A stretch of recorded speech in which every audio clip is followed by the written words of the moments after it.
I want to talk about how shit most developers are.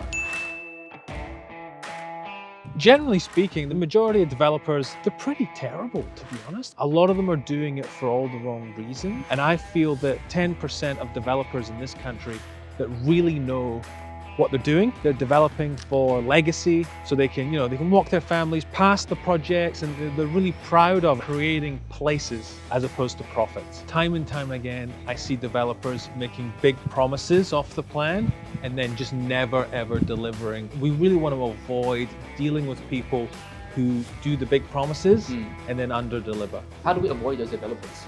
We just want to work with people who have a proven track record of delivering results. There's a lot of new developers out there who don't really have that level of experience that we would expect. We want to be working with people who have been doing this for years and years, award-winning developers who are doing the right thing by customers.